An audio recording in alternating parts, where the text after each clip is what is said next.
Olá, minha amiga, meu amigo, hora do nosso encontro no dia em que o ministro Moraes disse: olha, eu só não prendo o Bolsonaro porque eu não quero, mas eu posso prendê-lo.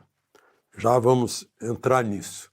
Hoje é 24 de julho, Dia Nacional do Suinocultor. Por que eu estou registrando isso?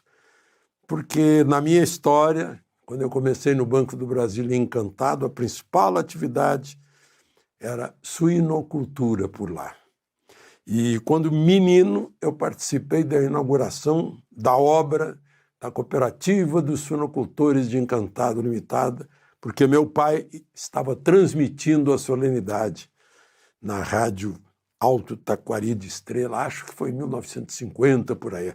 A cooperativa já tinha sido fundada antes, mas a obra foi naquele dia.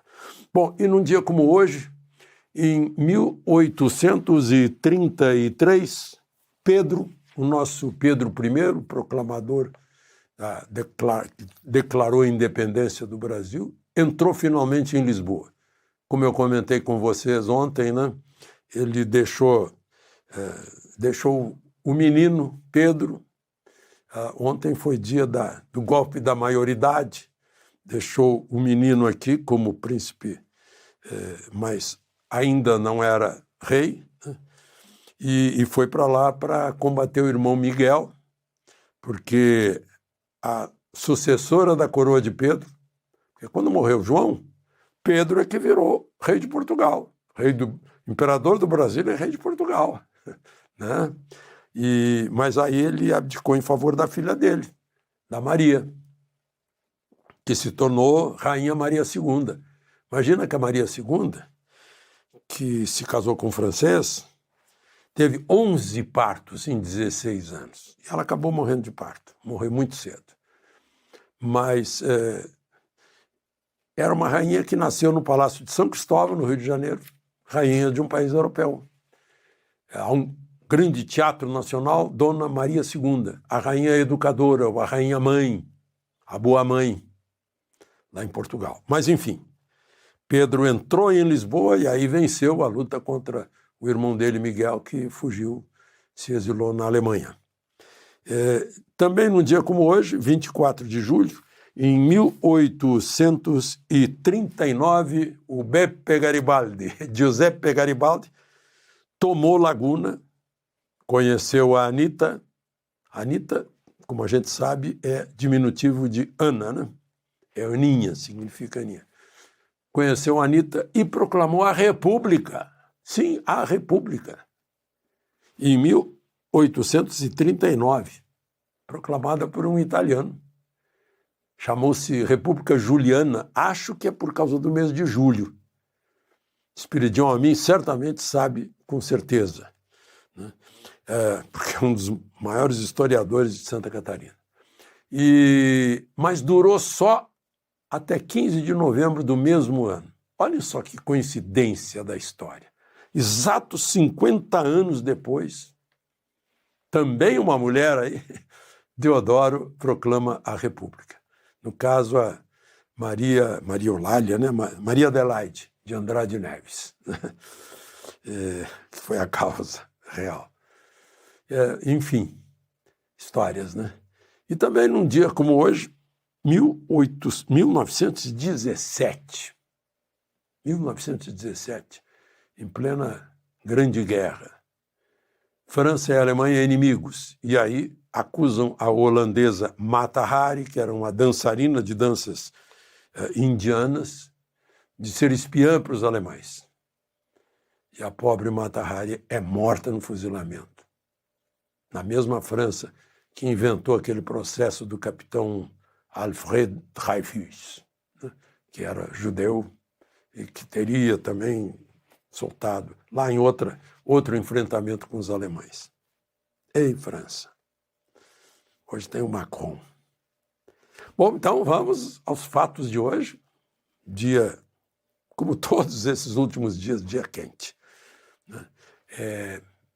Lembre-se de se inscrever e ao final de deixar o gostei ou não gostei.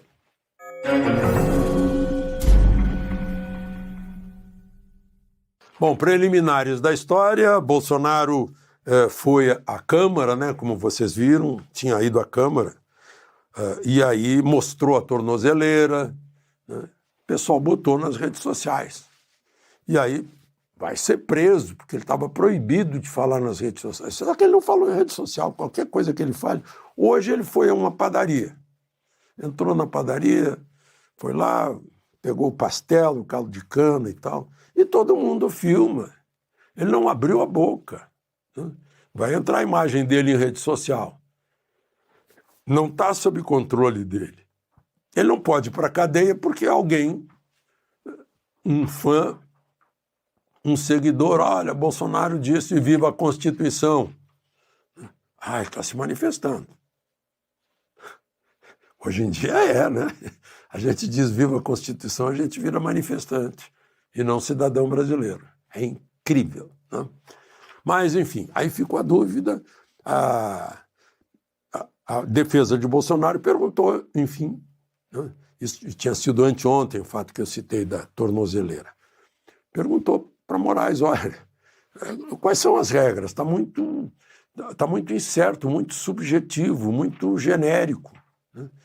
E ficou todo mundo esperando. Ontem eu conversei com vocês aqui dizendo, olha, até essa hora não chegou nenhuma decisão de Moraes sobre a consulta, sobre a manifestação, porque ele, inclusive, tomou a iniciativa de pedir satisfações para Bolsonaro. Por que ele fez isso? Né? Aí hoje ele respondeu, ele repetiu todas as medidas cautelares e o essencial está na última página. São 7 páginas. Está aqui a 7ª página, datada de hoje, saiu há pouco. Efetivamente, não há dúvidas de que houve descumprimento da medida cautelar imposta, uma vez que as redes sociais do investigado Eduardo foram utilizadas a favor de Jair. O Eduardo postou as coisas do pai dele, lá nos Estados Unidos. Entretanto, aí deve ter pesado todas as críticas, editorial de O Globo, gente, né? Fala de juristas por toda parte, o voto do ministro Fux, que foi muito esclarecedor em 5 páginas, derrubou um por um dos argumentos de Moraes, né?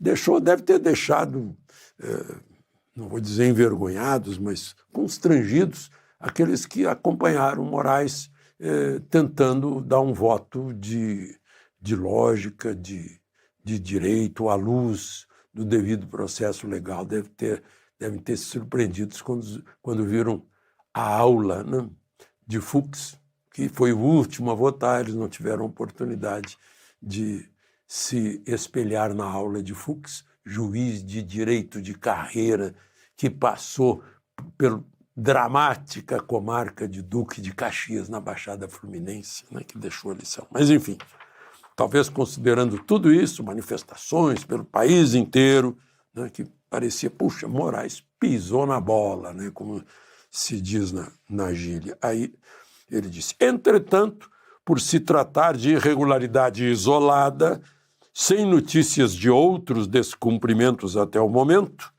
bem como das alegações da defesa de Jair Bolsonaro, da ausência de intenção de fazê-lo, tanto quanto vem observando rigorosamente as regras de recolhimento impostas a ele, destaca, dizendo que são palavras da defesa, deixo de converter as medidas cautelares em prisão preventiva. Aquilo que eu disse lá no início como chamada da nossa conversa.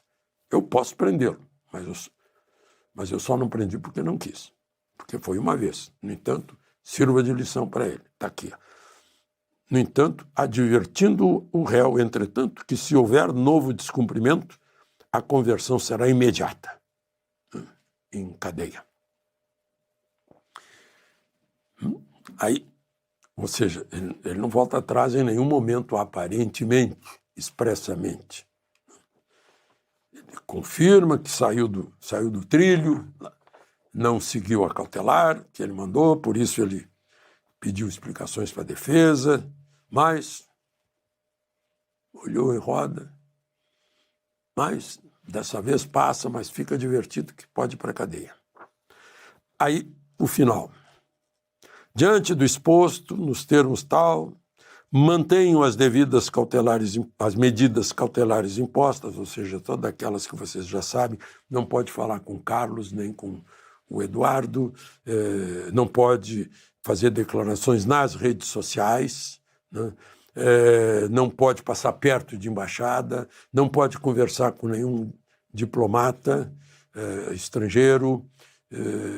Que mais? O horário de...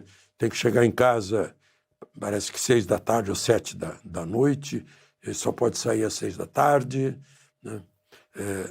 Aí diz assim, mantenham as medidas cautelares, ressaltando novamente que entre elas, eu não sei onde ele ressaltou, porque ninguém entendeu antes, inexiste qualquer proibição de concessão de entrevistas ou discursos públicos ou privados. Quer dizer, ele está afirmando que o Bolsonaro pode dar entrevista, pode fazer discurso, público ou privado. Discurso privado, bom, deve ser em auditório fechado, alguma coisa assim.